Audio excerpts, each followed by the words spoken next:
Periods वाली बहू की रसोई।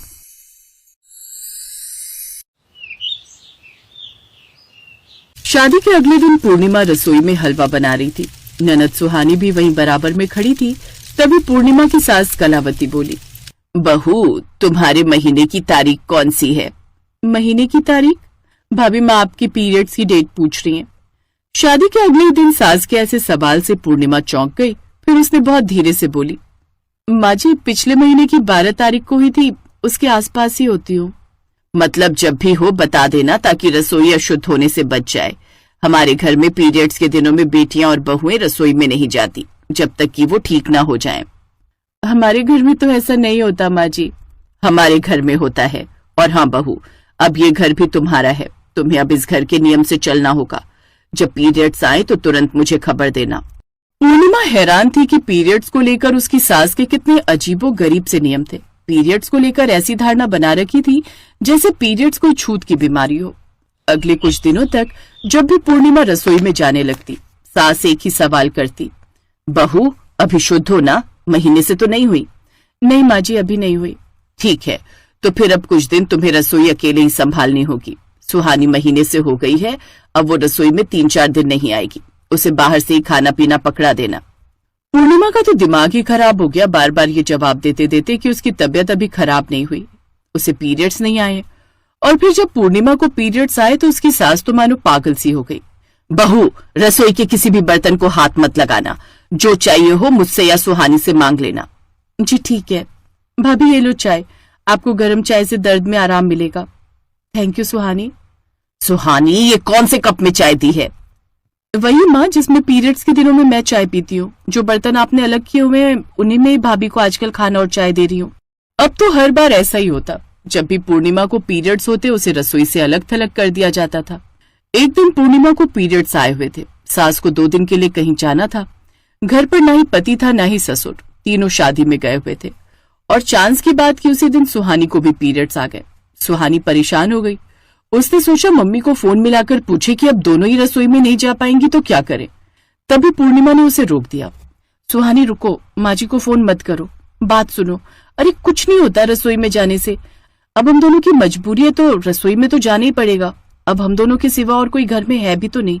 हमें पानी चाय सब कुछ कैसे मिलेगा अगर हम रसोई में नहीं गए तो? भाभी आप ठीक कह रहे हो, मुझे तो बहुत जोर की प्यास लगी है। किचन में तो जाना ही पड़ेगा, पर माँ गुस्सा ना करें। अरे उन्हें कुछ पता नहीं चलेगा, हम उन्हें कुछ बताएंगे ही नहीं। मैं तुम्हारे लिए चाय भी बना लाती हूँ। पूर्णिमा को इस समय जो सही लगा उसने वही किया। पर पूर्णिमा को नहीं पता था कि अचानक उसके ऊपर सास के गुस्से का बम फूटने वाला है। रात को सास सबको लेकर वापस आ गई। अरे आप लोग तो कल दोपहर को वापस लौटने वाले थे, रात में ही लौट आए। माँ ने कहा उनकी तबीयत ठीक नहीं है, इसीलिए हम लोगों को जल्दी वापस आना पड़ा। कलावती तबीयत तो तुम्हारी ठीक है, फिर तुमने इतनी जल्दी घर आने की जिद क्यों की भाई? हाँ मुझे कुछ जरूरी काम था। मुझे पता था अगर मैं तबीयत खराब का बहाना नहीं करूंगी तो तुम दोनों तो आने से रहे।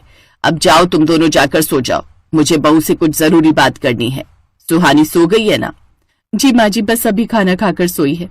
ठीक है, आओ तुम मेरे साथ वहां बैठो। पूर्णिमा को बहुत अजीब लग रहा था कि उसकी सास आखिर उसे क्या कहना चाहती है। पूर्णिमा मुझे पता है बहू, तुमने घर के नियम तोड़े हैं। तुम रसोई में घुस गई जबकि तुम जानती थी कि तुम्हें महीना आया हुआ है, तुम्हारे पीरियड्स हो रहे हैं। मैंने मना किया था ना कि जब पीरियड्स आए तो रसोई में नहीं जाना। फिर तुम रसोई में कैसे गई? सुहानी के भी पीरियड्स आए हुए थे, मजबूरी में हमें जाना पड़ा। पर माँ जी आपको किसने कहा कि मैं रसोई में गई थी? तुम क्या समझती हो, मैं कहीं जाती हूँ तो पीछे से मेरी नजर नहीं रहती? अरे मेरे बहुत जासूस हैं जो मेरे जाने के बाद इस घर पर निगरानी करते हैं। पड़ोसन शकुंतला ने मुझे फोन पर बता दिया था कि तुम रसोई में काम कर रही हो। शकुंतला आंटी को कैसे पता कि मेरे पीरियड्स आए हुए हैं? मैं शकुंतला को बताकर गई थी कि मेरी बहू को पीरियड आए हुए हैं, तो थोड़ा घर का ध्यान रखना। अगर कोई जरूरत हो रसोई में तो तुम मदद कर देना।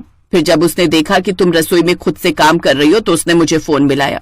माँ जी आपने तो मेरे पीरियड्स का तमाशा बनाकर रख दिया। मतलब मेरे पीरियड्स हुए हैं तो आप पड़ोस वाली शकुंतला आंटी को बोलकर जाओगी? कितनी गलत बात है माँ जी। अब मेरा भी फैसला सुन लो। मैं आज के बाद आपके कोई भी नियम नहीं मानने वाली। ये घर मेरा है ना, आप यही कहते हो, तो ये रसोई भी मेरी है। आज के बाद मुझे पीरियड्स होंगे तो मैं इस रसोई में जरूर जाऊंगी और कोई मुझे रोक कर दिखाए अरे परेशान कर दिया, पीरियड्स को छुआछूत की बीमारी बनाकर रख दिया आपने। अरे ये प्राकृतिक देन है, इस चीज से घबराना क्या। अरे मैं नहा धोकर अच्छे से कपड़े बदलकर साफ सुथरे कपड़ों में रसोई में जाऊंगी, सबके लिए खाना बनाऊंगी, तो उसमें हर्ज ही क्या है। बहू तुम बहुत ज्यादा बोल रही हो। हाँ, क्योंकि आपने मुझे ऐसा करने पर मजबूर किया है। मैं तो रसोई में खाना जरूर बनाऊंगी, देखती हूँ कौन मुझे रोकता है। तो ठीक है बहू, रसोई का बंटवारा होगा। दोनों सास बहू की लड़ाई रसोई के बंटवारे तक पहुंच गई। अब पूर्णिमा रसोई के दूसरे हिस्से में अपने लिए खाना बनाने लगी। संदीप, आप फैसला कर लो, मेरे हाथ का खाना है या फिर माँ जी के हाथ का, क्योंकि रसोई का बंटवारा मेरे लिए हुआ है। मैं नहीं चाहती कि एक बेटा अपनी माँ से अलग हो। ये आपके हाथ में है कि आप किसके हाथ का खाना खाना चाहते हो। पूर्णिमा, मेरी तुम दोनों से कोई लड़ाई नहीं है। मुझे जो भी खिलाएगा मैं खा लूंगा। अरे आखिर तुम दोनों की लड़ाई किस बात पर है, कोई मुझे भी बताएगा। आपको ये सब पूछने की जरूरत नहीं है। ये लड़ाई मेरी और बहू की है, इसमें कोई बीच में नहीं आएगा। माँ मुझे माफ करना, मैं भाभी की साइड हूँ। हाँ हाँ, क्यों नहीं, आते से ही मेरी बेटी को मेरे से अलग कर दिया। जा, तू अपनी भाभी के साथ ही रह। सुहानी जानती थी कि उसकी भाभी पूर्णिमा गलत नहीं है, इसलिए वो उस समय अपनी भाभी का साथ देती है। पूर्णिमा और उसकी सास अलग अलग खाना बनाने लगी। एक दिन अचानक कलावती रसोई में चक्कर खाकर गिर गई। उस समय सुहानी कॉलेज गई थी और घर पर कोई भी नहीं था, बस पूर्णिमा घर पर थी, पर उसको पीरियड्स आए हुए थे। पहले वो सास की रसोई में जाने से घबरा रही थी, पर उसने देखा कि सास कमजोरी की हालत में है, तो वो फौरन रसोई में चली गई और सास को धीरे धीरे कमरे तक लाई। कितनी बार मना किया, इतना काम अकेले मत किया करो, हमें कह दिया करो। तो अलग रसोई में खाना बनाती हो ना, तुमसे कैसे कहती, मैंने खुद ही तो तुम्हें अलग रसोई दी है। माँ जी मुझे माफ कर देना, मेरे आज पीरियड्स आए हुए हैं, पर मुझसे रहा नहीं गया, मैं आपकी रसोई में आ गई। आपकी तबीयत खराब थी और मैं आपकी तबीयत के लिए कोई भी नियम तोड़ सकती हूँ। मुझे आपकी जान सबसे प्यारी है। सॉरी माँ जी। बहू मुझे भी माफ कर दो, मैंने पीरियड्स को लेकर तुम पर और सुहानी पर कुछ ज्यादा ही सख्ती कर दी। तुम मुझे कितना प्यार करती हो ये मैंने आज देख लिया। अब मैं पीरियड्स को लेकर बिल्कुल भी सख्ती नहीं करूंगी, मैं अपनी सोच को बदल दूंगी। मेरी बहू बेटी मेरे से अलग रहती है, मेरा मन नहीं लगता। माँ जी मेरा भी खाना बनाने का कहाँ मन करता है। और फिर पूर्णिमा की सास कलावती पीरियड्स को लेकर अपनी सोच को बदल देती है।